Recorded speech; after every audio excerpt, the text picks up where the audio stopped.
calon klien, Saya. ibu-ibu, mukanya baik-baik, meyakinkan. Makanya baik kan gak kayak banteng mukanya. Iya, makanya. Benar. Follower gue cuma 50 bang. Ya tapi 50 Jokowi. tahun. Ini langsung orang.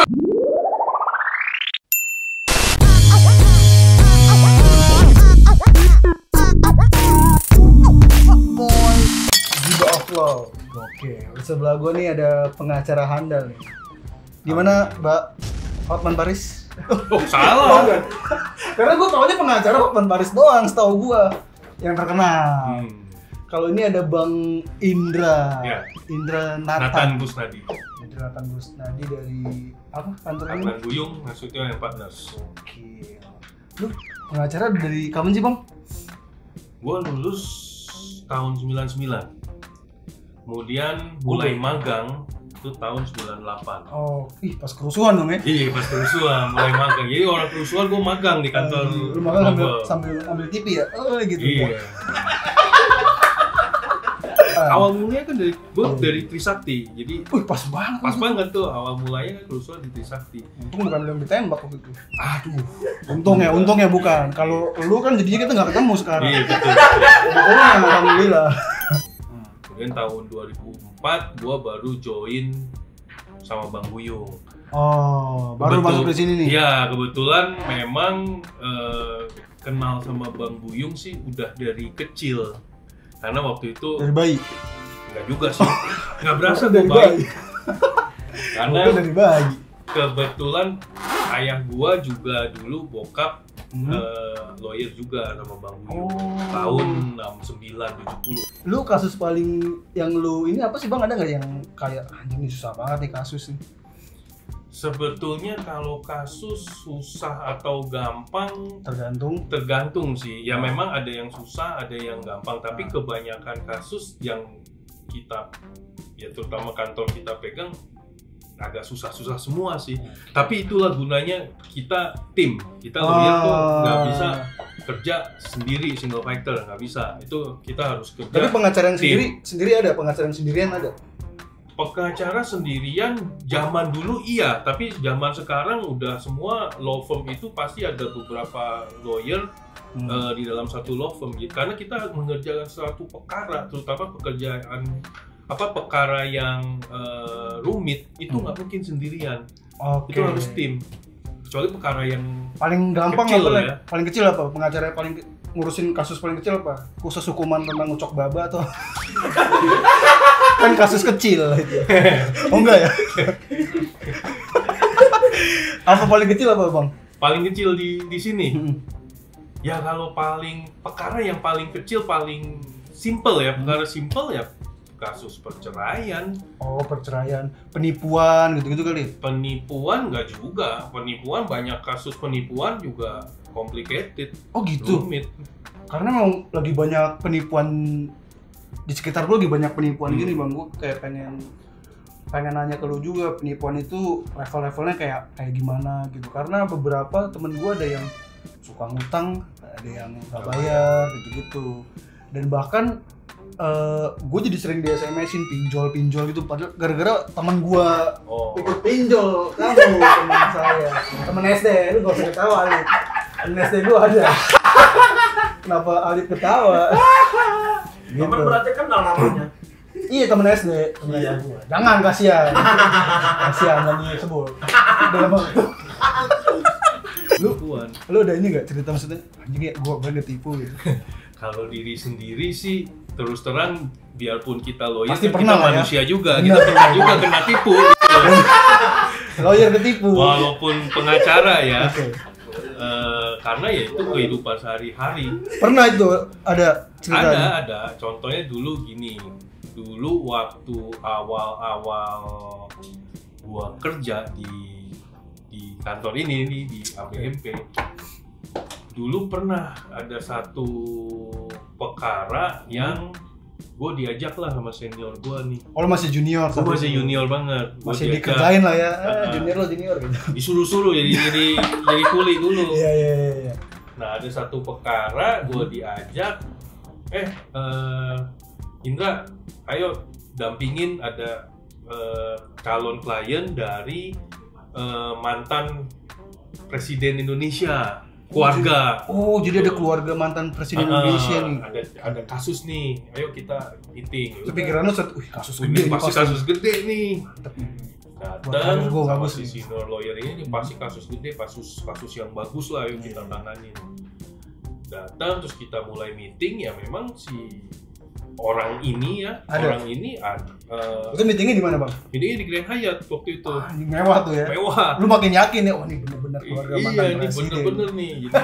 Jadi meeting, terus kemudian dia cerita kasusnya, kita catat. Gue Itu waktu itu masih junior, nyatet-nyatet. Iya, itu si orang penipu itu orangnya gimana? Maksudnya masih muda atau? Orangnya setengah bayar, umur 50-an. Seingat gua perempuan, ibu-ibu lah pokoknya, ya penampilannya sih ya seperti ibu-ibu kebanyakan gitu. Ya maksudnya lu nggak berpikir? Gua nggak berpikir mukanya kan. Ibu-ibu nipu nggak mungkin. Iya, ibu-ibu kebanyakan. Karena emang nggak ada pikiran gitu. itu juga. Nggak ada pikiran itu, ya. karena ini ada satu perkara. Dia bener tuh ya. Gua lupa perkaranya apa, tapi pokoknya ada satu perkara diceritakan suatu perkaranya, terus ya gua kuli kan waktu itu, nyatet.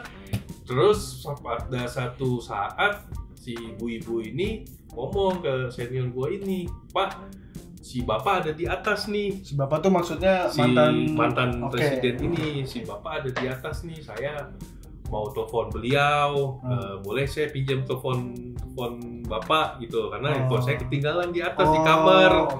Jadi dipinjemin. Handphone apa tuh? Waktu itu handphonenya baru keluar tuh, communicator yang paling baru lah pokoknya. Oh, saat itu masih baru banget ya? Masih baru banget communicator yang dan lagi happening juga karena kan kita SMS enak tuh, kayak communicator kayak laptop kecil gitu kan. Kecil gitu.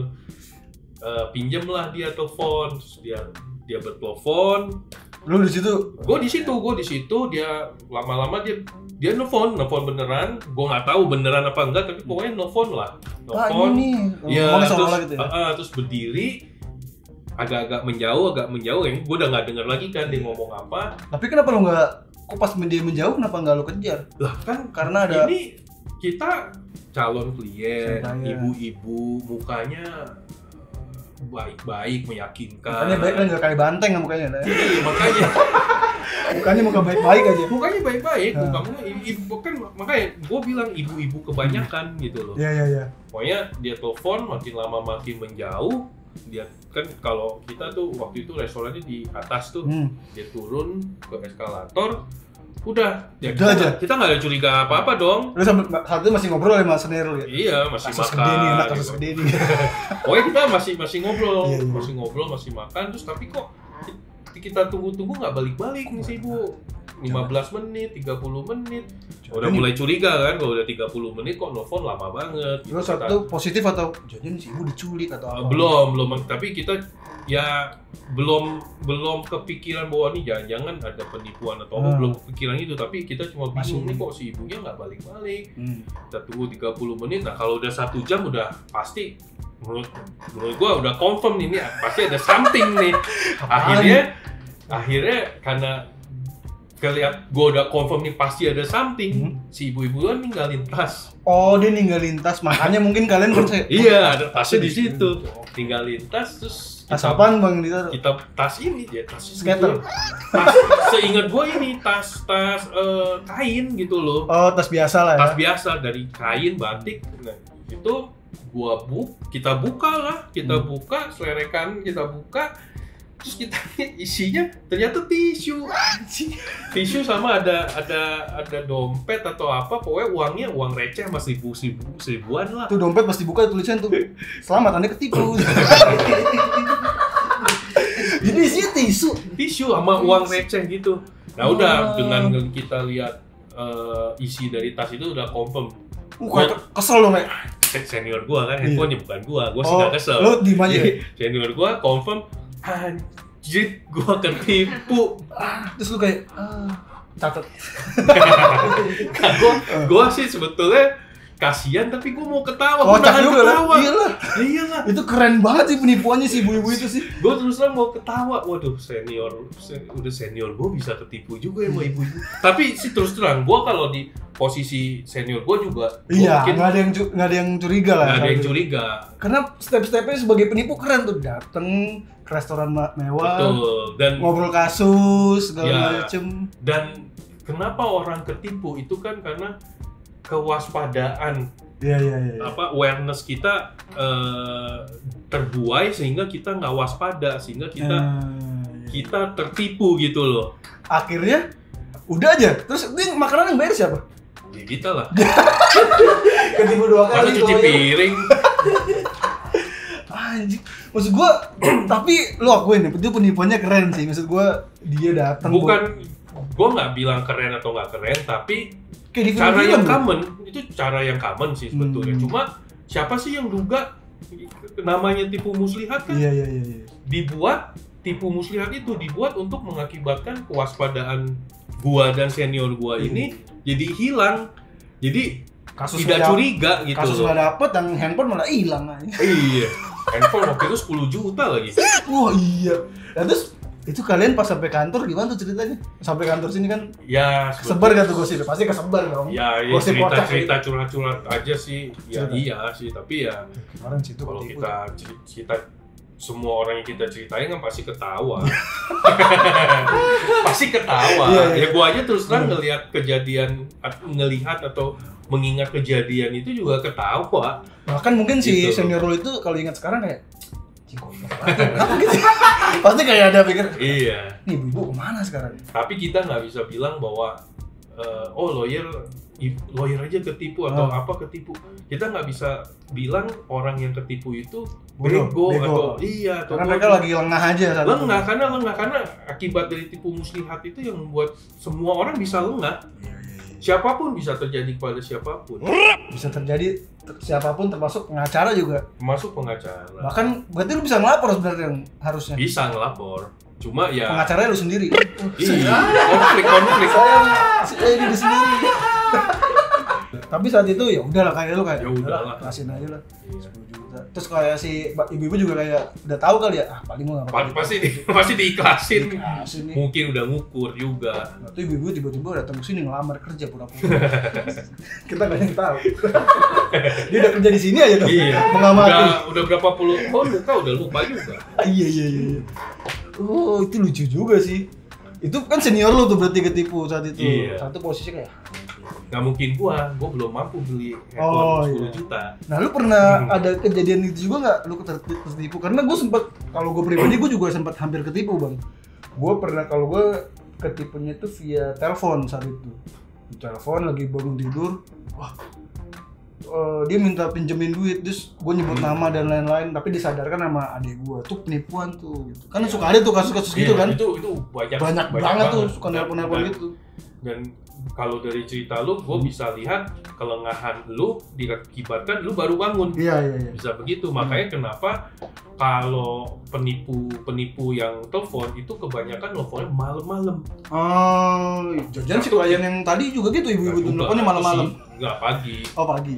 Nah, malam-malam atau pagi-pagi baru bangun tidur. Iya, Karena benar. kita Iya. nyawa belum terkumpul, masih ngulet, masih ngantuk. masih ngantuk, tiba-tiba Tiba-tiba ada telepon, bisa juga malam-malam kan kita panik gitu loh. Iya. Siapa nih nelfon jam 12 malam, jam 1 malam. Dan modusnya juga yang diciptakan adalah satu kepanikan supaya lengah. Oke. Gitu, supaya kita lengah. Makanya malam dan dia akan create cerita yang membuat kita panik gitu loh. Nah, gue tuh pernah memang Lu pernah juga kena? bukan kena sih, tapi nggak kena, tapi percobaan penipuan terhadap gua pernah kan, dia juga nggak tahu gua siapa kan. Oh, jadi lu pernah ada di telepon itu tuh? Telepon saat itu? malam-malam, pokoknya gue inget jam 12 malam gua udah tidur, tiba-tiba telepon gua bunyi gitu. Kaget kan gua, ya bisa ada klien, bisa ada something dong malam-malam telepon gitu loh. Jadi gua angkat, kemudian di situ jawab, halo bang. Oh, dia manggil langsung, halo bang gitu. Halo bang, apa kabar? Malam bang. Gua malam bang, gua berusaha akrab lah, malam bang. Lo ambil nginget nih siapa? Iya kan nggak catat ya. Nah salahnya gua adalah ya belum salah nih, gua masih bilang abang siapa nih? Oh nanya, abang siapa? Abang siapa? Nah si orang yang nelfon itu jawab, abang sombong banget, masa abang lupa sama saya? Oh. Abang jangan sombong dong, lah kan. Lu kan Satu gue baru malam-malam, gue udah ngantuk, terus gue dibilang sombong, gue ngerasa nggak enak gitu loh. Gue nggak sombong. Waduh, nggak enak nih gue dibilang sombong nih. Gue sumbing. Oh lu dibilang sombong gak enak saat itu? Iya, nggak enak dong. Gue dibilang sombong. Akhirnya gue nyebut kesalahan nih. Gue nyebut nama gitu loh. Dengan jadi gue berusaha. Gue kan, ini mungkin temen gue atau siapa. Gue berusaha nginget siapa gitu loh, nginget apakah ini temen gue atau apakah ini mitra kerja gue. Gue berusaha inget. Akhirnya gue waktu itu gue terus terang lagi ada perkara lah di satu daerah, sering berhubungan dengan pejabat daerah situlah. Ya, jadi gue pikir dia sebut nih nama dia tuh. Gue sebut nama dia, Pak X ya. Gue lupa namanya siapa. Pak X ya. Langsung diiyain. Iya, aduh abang kok lupa sama aku. Jangan lupa lah bang. Oh langsung, Pak X. Nah, ini kan Pak X ini kan memang mitra kerja gue lah, yang memang gue deket sama dia, gue baik sama dia gitu kan. Cuma kan itu alam pikiran gua gitu loh, bahwa gua berusaha inget siapa ini. Jadi kemudian setelah dia bilang abang, untung abang inget, terus abang lu juga kayak lupain saya. Alhamdulillah gua nggak dianggap sombong. Iya, gua kan jadi aduh, gitu gua nggak sombong. Kenapa nih Pak X nih? Kenapa kan, saya nih? Buntut-buntutnya, bang, aku lagi ada musibah nih. Anakku sakit keras, tapi ATM-ku ketelen. Aku nggak bisa ambil, kalau bisa ambil uang. Minum air aja ATM-nya biar nggak kesel. Gue kira kena musibahnya kena tsunami atau apa, ternyata ATM-nya ketelen doang. ATM-nya ketelen, anaknya lagi di rumah sakit, ada kecelakaan lah, dia mengakunya anaknya kecelakaan, masuk rumah sakit, ATM-nya ketelen, nggak punya duit buat bayar dokter urgent. Bang, jadi tolong dong abang, boleh nggak abang transfer dulu ke aku 5 juta, nanti pagi-pagi aku urus ke bank, aku langsung balikin. Wih, itu udah mulai tuh modus ya kan. Ya namanya teman baik, kita kan dalam alam pikiran kita nih, teman mitra kerja kita nih yang baik, yang juga pernah nolong kita, masa kita nggak tolong? Langsung siap bang, aku jam 12 malam, jam 1 malam, gua langsung pakai baju nih, ganti baju lah pokoknya, mau ke ATM. Waktu itu belum ada phone banking, jadi waktu itu nggak ada phone banking. Untung nggak ada mobile banking. Nggak ada mobile banking. Jadi mau ke ATM, terus istri gua, mau ngapain lu malam-malam jam 12? Ngapain kamu jam segini? Mau ke rumah siapa? Ya udah, gue bilang ini ada. Lu ceritain tuh. Iya, ini ada yang nelfon nih, butuh bantuan nih, anaknya kenapa-napa. Anaknya masuk rumah sakit, butuh uang talangan dulu nih 5 juta. Udah terus tidur. Bini lu Gue bilang udah tidur, itu mah bohong. Oh, dia udah tahu tuh saat itu. Satu, gue kan karena tipu muslihat mengakibatkan gue lengah, gue nggak waspada. Satu yang waspada bini lu. Yang waspada bini gue, jadi ada orang yang ngingetin gitu loh. Dia karena dia tidak kena tipu muslihatnya, dia waspada, dia ingetin gua, bohong itu penipu. Terus pas dibilang gitu langsung, oh iya bener juga gitu loh. Oh iya, udah besok aja. Kalau mau kirim uang juga ngapain sekarang, besok aja. Iya bener. Gitu ya udah, gua tidur lagi, gua silent aja tuh handphone gua. Bunyi tuh geter-geter tuh, benar gitu enggak. Nggak tahu lah ya. Pokoknya nggak tahu lah, pokoknya gua silent, pokoknya supaya tuh telepon nggak ganggu gua. Jadi nggak tidur lah gitu. Gue tidur, gue bangun, gue lihat sih banyak juga nih miss call ini. Oh dia sama SMS. Kok mana nih bang, abang jangan mainin aku dong bang, pokoknya gitulah.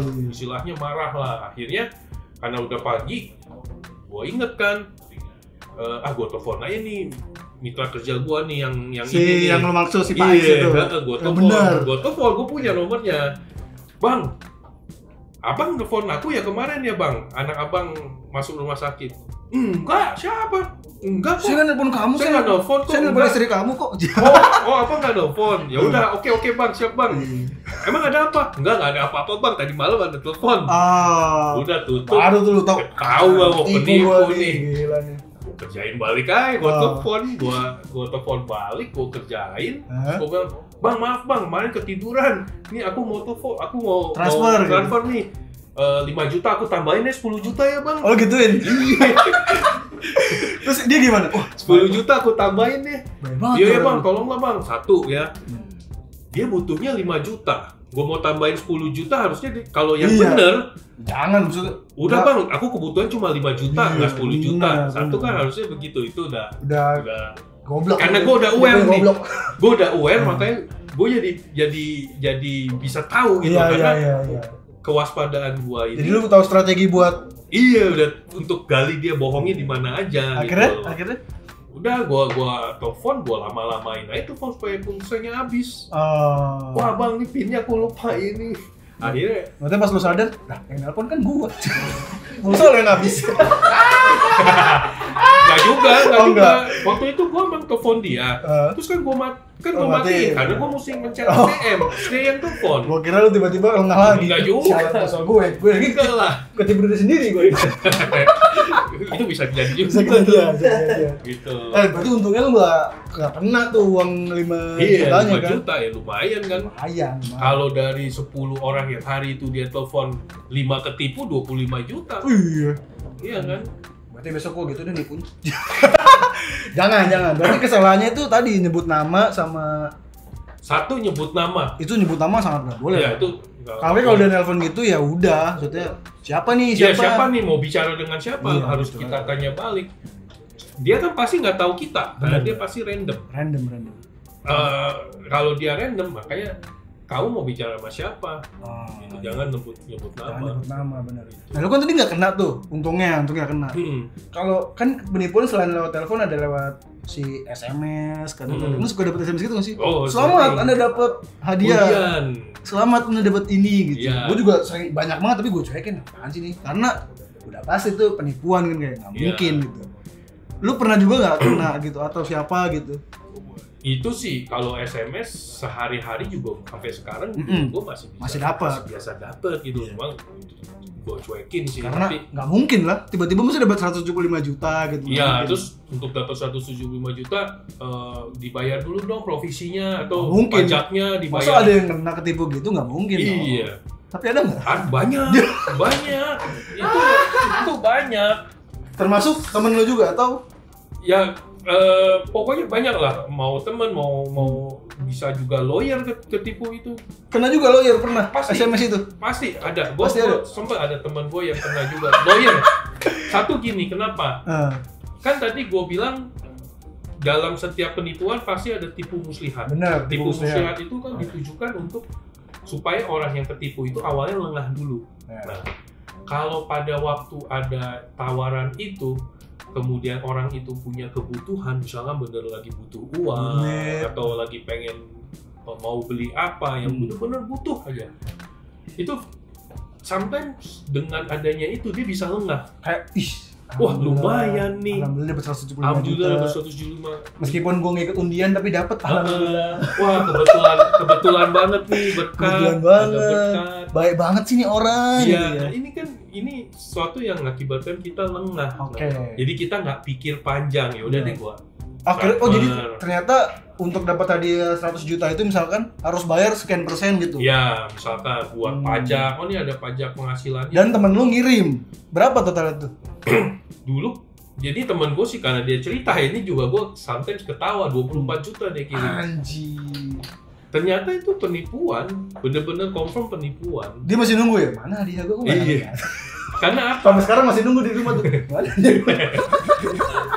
Pokoknya itu yang mengakibatkan karena ada satu kebutuhan yang urgent yang mungkin dia ingin dapatkan, ya itu yang mengakibatkan dia. Berarti memang intinya kerja lengah lah ya. Iya. Tapi berarti kalau penipuan gitu untuk melapor ke lawyer pun hukumannya apa tuh, perdata apa? Kalau yang namanya penipuan tapi susah lah ya nih gitu ya? Atau nggak susah. Kalau yang namanya penipuan itu tentunya masuk ke ranah pidana. Bukan ngelapor ke lawyer, ngelapornya ke polisi. Lawyer yang bantu. Kalau lawyer bantu penipu gitu bisa juga kan? Ada juga sih penipunya, gue butuh lawyer. Nah gini, kita bukannya membantu penipu terhadap perbuatannya loh. Perbuatannya tetap salah. Tetap salah. Ya. Jadi harus diperjelas. Kita nggak membantu agar perbuatannya yang dia lakukan seolah-olah jadi benar. Nggak begitu. Tapi sistemnya. Tugasnya lawyer adalah membela hak-hak dari si manusia itu, tersangka itu atau terdakwa itu atau klien, apapun lah, penipuan, korupsi. Kita nggak membenarkan perbuatannya. Kita nggak pernah membenarkan perbuatannya. Lawyer itu tidak pernah membenarkan perbuatan yang salah, tapi membantu membela hak-hak dari klien, tersangka atau terdakwa. Iya. Keren. Ya, karena kebanyakan orang kan mikirnya gitu. Pengacara bantu penjahat kan suka ada kan orang-orang ngomong gitu. Oh iya. Banyak kan. Iya. Intinya yang kita bela haknya, misalkan haknya untuk mendapatkan prasangka tidak bersalah. Jadi itu hak dasar dari seorang yang dituduh loh, atau disangka. Meskipun pada akhirnya bersalah. Walaupun akhirnya bersalah, tapi ketika trial, ketika persidangan, dia harus dianggap tidak bersalah. Makanya sampai ada bukti-bukti. Iya, dibutuhkan bukti-bukti yang konkret banget, agar lu nggak salah nih. Paling kalaupun bisa dikurangin hukumannya gitu kan. Ya, dikurangi hukuman itu kan tergantung dari dia hak-hak apa aja yang kita bela. Satu. Kedua, ternyata buktinya nggak seperti yang dituduhkan. Berdasarkan bukti kita bisa membuktikan bahwa kesalahannya dia tidak seperti yang dituduhkan. Misalkan memang dia terbukti tidak, bisa juga memang dia tidak terbukti bersalah.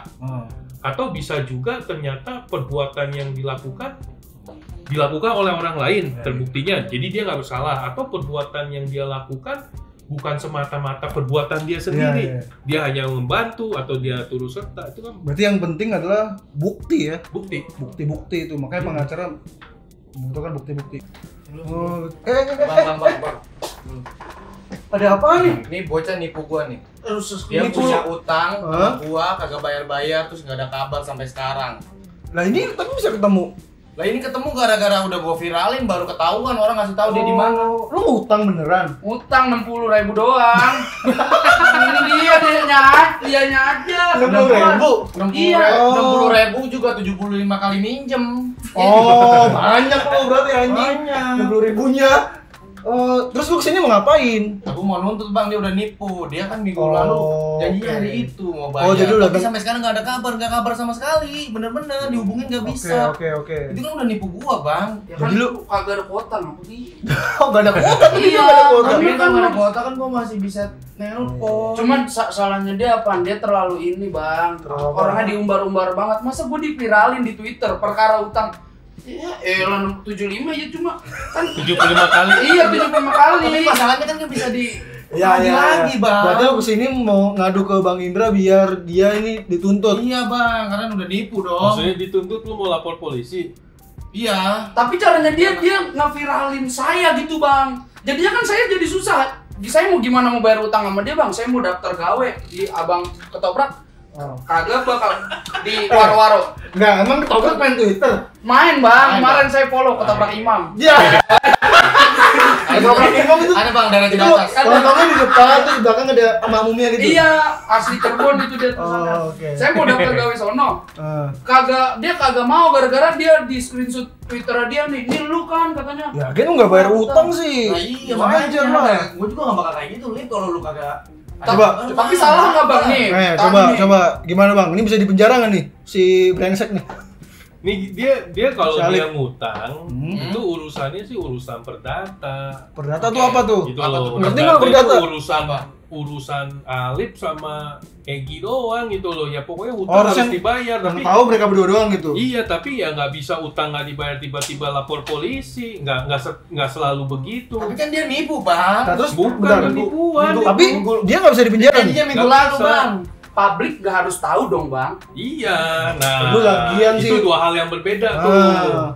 Kalau ada orang utang sama lu, nggak perlu juga lo sebarin bahwa dia utang ke lu. Bang, tapi dengan cara itu gue jadi nemuin dia bang. Betul, tapi kan nama baiknya dia jadi tercemar. Nama baik. Tapi emang dia nggak nipu nih hitungannya?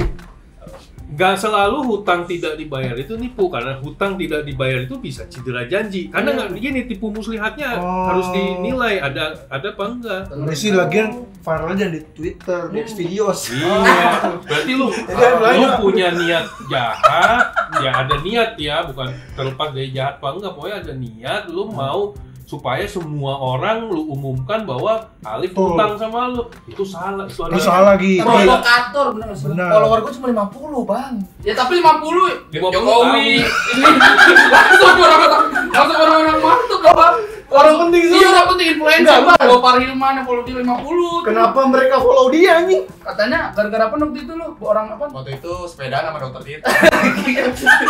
Oh, gara-gara itu. Iya, di callback sama dokter Tirta. Berarti besok nggak usah viralin di situ. Iya. Kalau di X videos kan lumayan, jadi kagak Dua bakal hal ditagih. berbeda. Betul. Berarti gue bisa nuntut dia gara-gara dia viralin. Bisa gua. bang.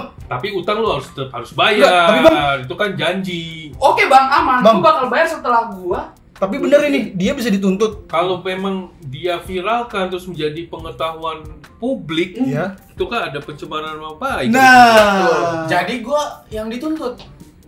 Iya. Jadi orang yang punya utang nggak bisa dituntut, Bang. Kagak bisa dituntut ini, yang ini. Kenapa kekerasan? Dia harus bayar. Ini apa bang? Memang kau bisa nuntut dia, Iya. tapi kau tetap bisa dipukul. Oh bener. Ampun bang. Udah ampun bang. Oh jadi itu gitu bang, bisa dituntut karena memviralkan, karena mencemarkan nama baik. Iya, karena hutang piutang Oke. itu harus dipisahkan dari artinya kalau orang berhutang nggak bayar, nggak memberikan hak juga kepada si orang yang pemberi hutang itu untuk menyebarkan aib si yang berhutang kan. Nah, terus itu hitungannya apa kalau bukan penipuan? Gini, yang namanya tipu muslihat itu kan harus ada unsur, yang namanya penipuan itu kan harus ada unsur tipu muslihat. Ya. Nah kalau satu hutang piutang, kita berjanji nih Arya berjanji Gua hutang utang sama lu nih. gua Ah. jatuh tempo 1 minggu, ternyata 1 minggu Arya nggak bayar. Itu namanya cedera janji. Udah gue ngutang dah sekarang. Enggak. Gue kira bisa buat tipu. Oh berarti hitungannya itu cedera janji itu. Iya, itu cedera janji. Kalaupun gue gak bayar, ya udah, Ya, terserah gue gitu. Berarti gua hanya bisa menuntut Arya di pengadilan secara hukum perdata bahwa Arya tidak membayar hutang, melalaikan kewajibannya membayar hutang. Konsekuensinya apa? Konsekuensi hukumnya adalah kalau perdata adalah kalau hutangnya sampai perintah pengadilan tetap tidak dibayar, aset-aset milik lu bisa dijual lelang oleh negara, kemudian hasil penjualannya diberikan ke kita si pemberi hutang. Tapi nggak di penjara, Tidak di nggak? penjara karena tidak ada unsur tipu muslihatnya, tidak ada unsur jahatnya di situ. Gitu. Nah, itu pokoknya hutang piutang sama cedera janji, penipuan sama cedera janji itu memang agak tipis. Kalau untuk jadi penipu, maksudnya gimana Nah, kasusnya? ini berarti harus tambahkan unsur tipu muslihat di sana. Misalkan, Arya mau ngutang, ya, tapi tadi nih yang tadi lu bilang nih, gue ngutangnya nih sama lu. ya, Gue bilang enggak, enggak. gue nggak mau ngasih kan. Gue udah bilang gue Iya. nggak mau ngasih, tapi terus lu berpikir nih gimana ya supaya si Indra ngasih utangnya. Iya. Gue pancing aja nih. Lu bilang ke gue, Dra, pokoknya gue pasti bayar. Nih gue udah buatin nih, ada cek nih. Oh, Cek ada cek. yang nilainya sama dengan jumlah Misal hutang. gua utang 1 juta gitu. Ya 1 juta nih, gue ada cek nih. 1 juta nih. Yang nanti pasti Cair kalau lah. lu bawa ke bank cair. Nah, gue dengan ngelihat cek itu, oh iya ya, si Arya punya duit nih, ada ceknya nih. Gue udah ngerasa dibayar, terbayar gitu. Gue udah ngerasa terbayar dengan adanya cek. Ternyata pada hari H lu Nggak bayar. jatuh tempo nggak bayar, gue Lu nyairin. cariin ceknya, ternyata kosong. Itu masuknya? Masuk ada ada unsur tipu muslihat di situ. Oke. Dari lu memberikan cek supaya gua tergerak untuk kasih lu utang. Berarti unsur penipuannya tuh di Dicek pemberian cek penjaranya itu. tuh karena Pemberian cek ceknya. ternyata bohong. utangnya mah nggak apa-apa. Utangnya gitu. sih perdata. Even tuh tertulis ya. Iya. Itu Iya, perdata. gue mikirnya kalau misalkan pakai kertas materai gitu tanda tangan, gua akan bayar sekian gitu. Ya, Kan ada hitam di atas putih itu tetap nggak bisa. Nggak bisa, itu cedera janji. Nggak bisa dipidana ya, bukan artinya tidak bisa dituntut di muka pengadilan. Secara perdata tetap punya kewajiban. Oke. Gitu. Berarti besok-besok kalau mau ngutang aja. Tidak usah bayar. Jangan, tapi itu dipukul sama Oki. Iya, jangan. Siapapun yang ngutang, yang mukulin Oki ntar. Oh, gitu. Berarti karena gue selama ini taunya gitu, Bang. Ngutang tuh nggak ditangkap. Kalau nggak bayar, penipu aja. Berarti bukan tuh. Enggak. Tidak serta-merta begitu. Jadi harus ada unsur tipu muslihatnya yang harus dibuktikan. Pantesan waktu itu ada berita tuh viral kayak tadi kejadiannya tuh ada orang minjem terus di viral di Twitter, malah si yang minjemin duit ini yang di penjara karena pencemaran nama baik. Berarti benar itu betul, karena benar. pencemaran nama baik itu ada pidananya.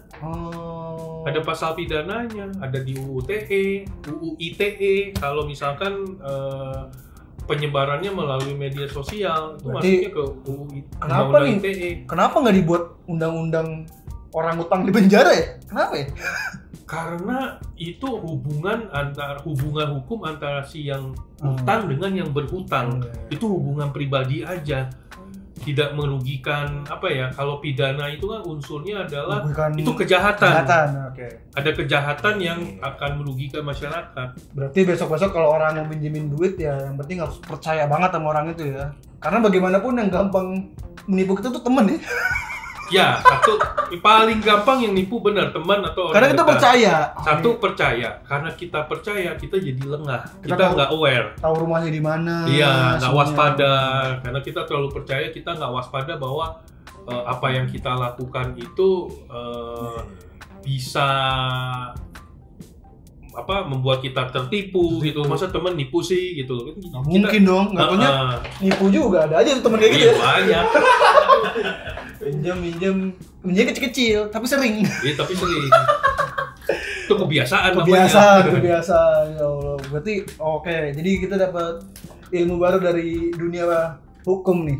Jadi kalau minjem itu bukan penipu. Minjem duit, pinjam uang itu tidak nggak dibayar itu bukan penipu. Tidak dibayar tidak serta merta nggak itu bakal penipuan. bisa dipenjara juga. Tidak bisa dipenjara karena yang dipenjara itu hanya tapi konsekuensinya adalah aset-asetnya bisa disita. Kalau kemudian ada tuntutan melalui pengadilan dan pengadilan memutuskan benar dia punya kewajiban untuk membayar hutang. Berarti intinya jangan hutang, kerja keras aja. Betul. Oke, terima kasih Bang Indra tadi udah ngasih banyak masukan, banyak ilmu buat nonton gibah. Jarang loh gibah ada ilmunya. Biasanya sih dosa semua isinya. Ya Allah. Tapi sebelum gua tutup acaranya, gibah itu selalu punya ciri khas, Bang. Dia itu harus selalu ngasih gosip rahasia terakhir. Kalau sama stand up komedian tuh gosipnya seputar komik, seputar stand up komedian. Tapi karena gua sekarang malu nih pengacara, lu udah nggak gosip-gosip yang aneh atau yang berbahaya soal pengacara? Yang lama boleh, yang baru juga nggak apa-apa. Yang kacau boleh, yang biasa juga nggak apa-apa. Tapi namanya harus disamarkan. Ada nggak? Silakan, Bang Indra. Ya ini sih sebetulnya gosip-gosip lucu-lucu aja ya, lucu-lucuan ya. Jadi pernah dengar keluarga yang anaknya pengacara, bapaknya pengacara. Oh, keluarga pengacara. Keluarga pengacara lah. Pengacara hebat lah ini keluarganya ya. Ya pokoknya bapak mana pengacara wah, nih. Orang itu. Oke. Ada ibunya kebetulan bukan pengacara tapi sarjana hukum juga. Wih, gila emang. Level hukumnya tinggi. Jadi lengkap sih, lengkap. Enggak. Satu malam ada yang telepon ke rumahnya mereka nih, rumah si keluarga pengacara ini. Oke, terus telepon, terus ada suara nangis-nangis lah biasa. Ngaku dari pihak kepolisian. Yang kebetulan ngangkat si ibunya nih. Si ibunya nih yang berbasis punya ilmu hukum. Sarjana hukum. Sarjana hukum, gitu. Meskipun bukan pengacara. Tapi bukan pengacara. Oke. Dengar nangis-nangis, suara laki-laki nangis, terus ngaku dari kepolisian bahwa anaknya nih, berarti si pengacara itu ketangkap karena narkoba dan polisi bilang ini kita mau bawa ke kantor polisi. Ibu kalau tidak mau kita bawa ke kantor polisi, coba ibu ada biaya apa, uang, Oh, minta uang lah ya ya istilahnya. minta uang lah Yang intinya. ternyata telepon itu adalah Yang ternyata telepon itu penipuan. Nah, jadi Untungnya ini saya dengar cerita ya, untungnya si ibu itu ada kaget lah ya, panik. kaget kan, karena panik dia nyebut nama Si pengacara si itu. pengacara itu. Makanya ketipu. Makanya si yang nelfon dia bilang iya bener, Iya. si X ini Nah, ketangkep. jadi ada keluarga Kesalahan nih. Iya, keluarga Nyebut pengacara nama. yang kena tipu. Ya, Semuanya ditelepon dihipnotis. Dan nyebut itu ya nyebut pokoknya nama dan lain-lain. Siapakah keluarga pengacara itu? Silakan terka sendiri.